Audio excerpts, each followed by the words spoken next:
To view user and group information in Windows, we're going to use the Computer Management tool. If we search Computer Management in our application search and open it up, we'll see a window that gives us a lot of information.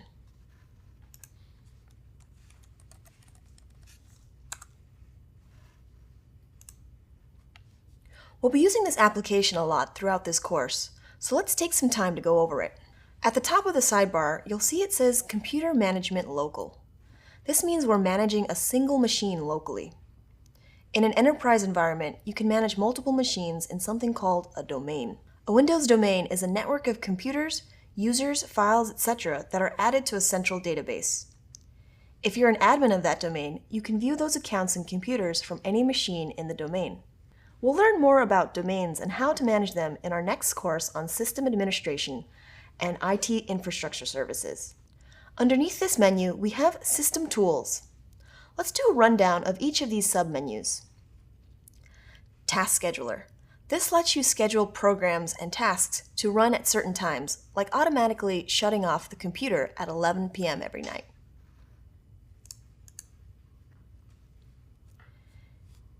Event Viewer. This is where our system stores its system logs. We'll do a deep dive on this tool in an upcoming lesson.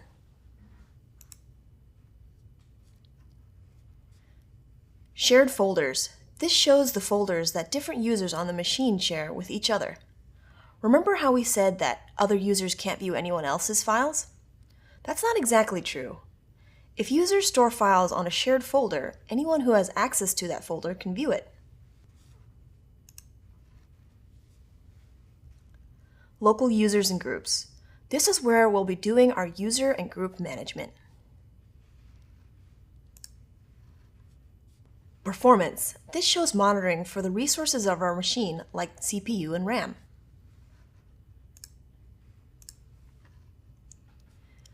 Device Manager. This is where we go to manage devices to our computer, like our network cards, sound cards, monitors, and more.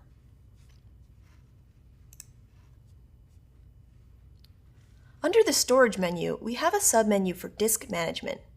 We'll use this when we talk about disks in a later lesson.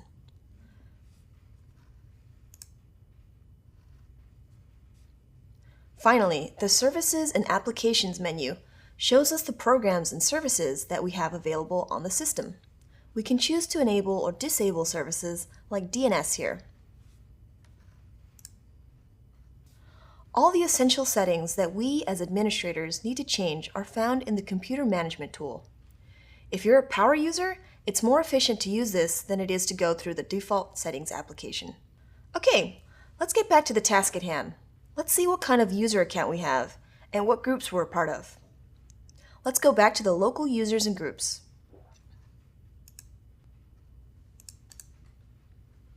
Under Users, we can see a few built-in Windows accounts like Guest and Administrator.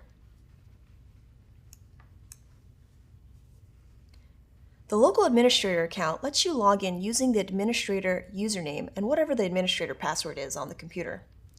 This account is disabled by default. Since this account has unfettered access on the computer, it can be dangerous to be logged into it at all times. For now, let's look at the account I'm in, Cindy. Let's double-click on this to see more information. Okay, let's do a rundown here. Under the tab General, we can see some basic information about the user along with some options. User must change password at next logon. Since I'm an admin, I can force other users to change their password. This is useful if I'm managing someone's account and their password was compromised.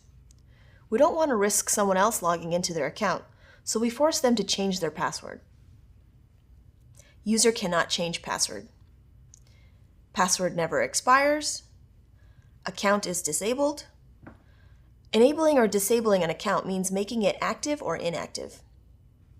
Account is locked out. This means a user account will not be able to log in. Maybe a disgruntled employee is looking to do malicious things. We can make it so that they won't be able to log into their computer. Under the Member Of tab, we can see which groups we're part of. I can see that I'm in the Administrators group. Heads up that instead of being logged into the local administrator account all the time, you can be logged into your own account and use administrative powers when you need to. This is thanks to the help of UAC, or User Access Control. This is a feature in Windows that prevents unauthorized changes to a system. These changes have to be approved by an administrator instead. Since I'm an administrator, all I would do is enter in my password to confirm that I want to make a change. Finally, on the last tab, Profile, you can change settings about your user profile, like where you want your home folder to be. This isn't terribly important on a local account, but it comes in handy when you're managing many users on a domain. Now, if we go to the Groups menu in the sidebar, it should look familiar.